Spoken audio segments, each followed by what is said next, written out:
Whispers of the Hollow, return to Hollowgate. The rusted sign still hung askew over the entrance, its faded letters spelling out Hollowgate Amusement Park. Ivy clawed up the skeletal remains of the ticket booth, and the wind whistled through shattered windows with an eerie melody.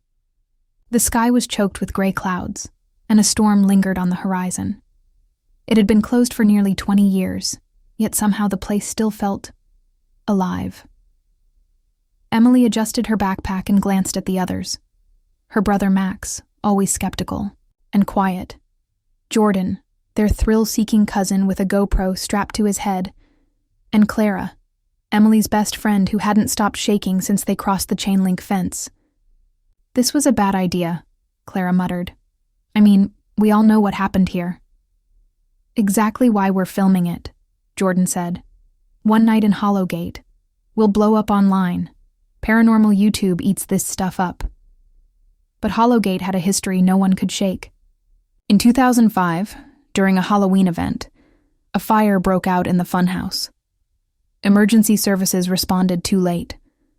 13 people died. Some bodies were never recovered.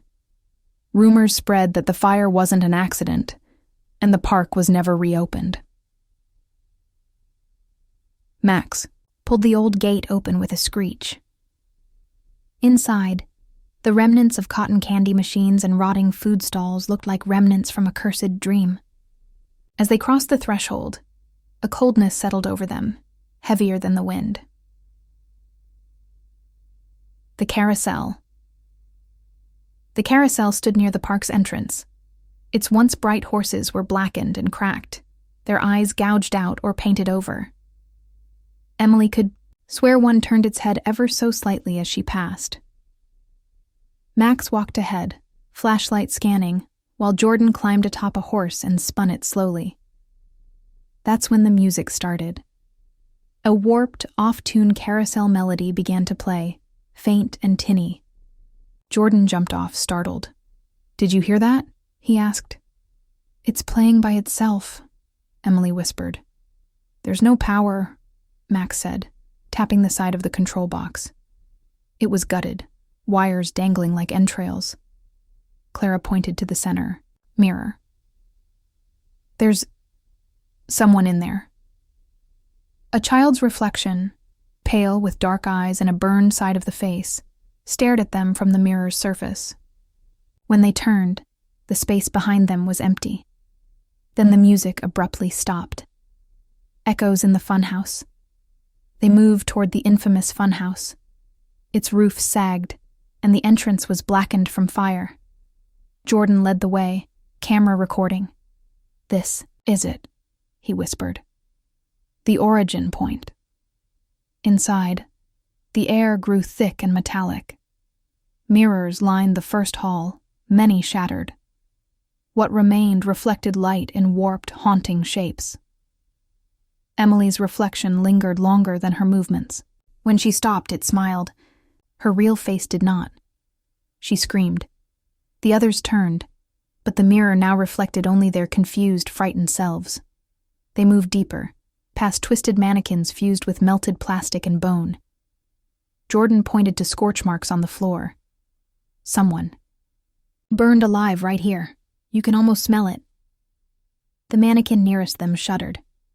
Clara cried out and collapsed, heaving. "We need to get out," Max said, backing away. But the entrance had vanished. The clown's domain. They wandered until they found themselves in a circular room with peeling murals of children laughing under a blood-red sky. A cracked stage sat in the center. A spotlight clicked on. A clown emerged.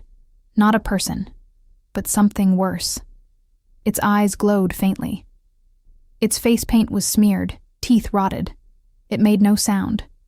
Then, in a flash, it vanished.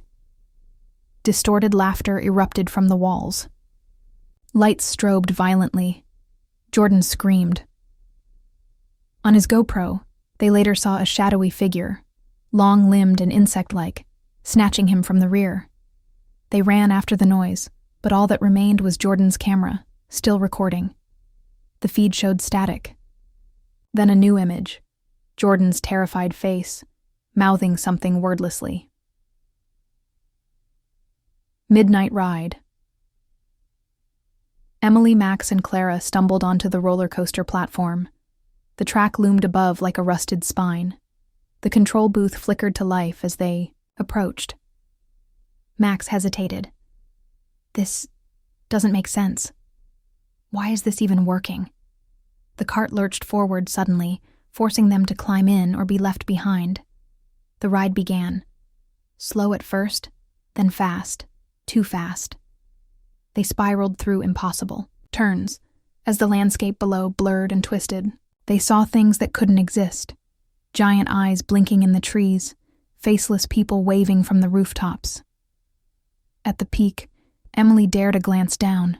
No park, no world, just endless void. Clara's descent.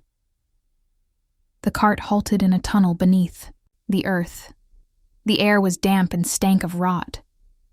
Clara stepped off, drawn forward as if by invisible strings. "They're whispering to me," she said. "They know our names." The walls were engraved with names burned into stone.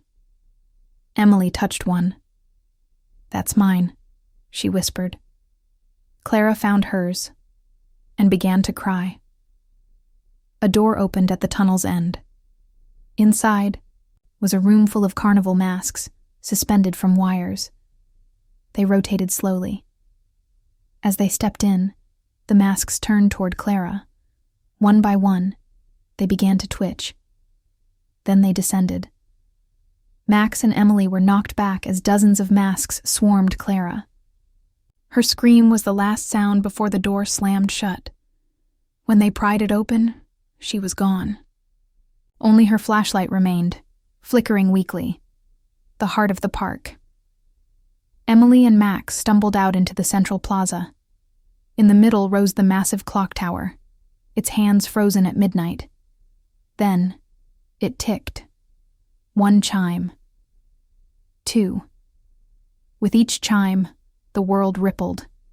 Fires flickered in the corners of their eyes. Children played tag in the shadows. A man in a ringmaster's coat hung upside down from the tower, blood dripping onto the stone below. At the 12th chime, the shadows solidified. Dozens of figures surrounded them, burned victims, twisted employees, and the clown, smiling wide. Max grabbed Emily's hand. "We run. We don't stop." They charged toward the exit, dodging grasping hands. Then Max stopped, gasping. Something pierced his side. An invisible force, a blade of darkness. He collapsed. Emily turned, screaming his name. But Max wasn't dead. He pushed himself up, bloodied but alive. "Keep going!" he shouted, and staggered to his feet, using a pipe to fight off the shadows.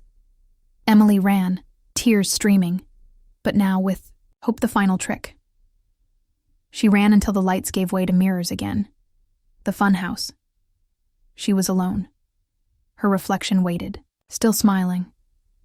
"You wanted the truth," it said. Memories returned. Emily had been here as a child, one of the survivors. Her parents never talked about it. She'd blocked it out. She hadn't escaped. She had been released. To bring others back. Thigh, park feeds on fear, on memory.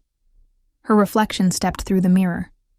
Its face was hers, but the eyes were too deep, too hollow. It reached out. Emily stepped back, but this time she didn't freeze.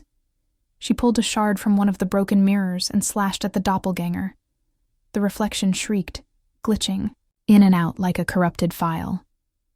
The mirror cracked further, then exploded. Light filled the funhouse, and the screaming stopped. Aftermath. Emily stumbled out of the ruins at dawn. Max limped behind her, arm slung over her shoulder. Police lights flashed at the park's entrance. Somehow, a call had gone through. They were safe. Later, as she lay in the hospital bed, Emily looked into a handheld mirror. No smile, just her, Hollowgate sign was finally torn down. The carousel was silent, and no one waved at the gate again.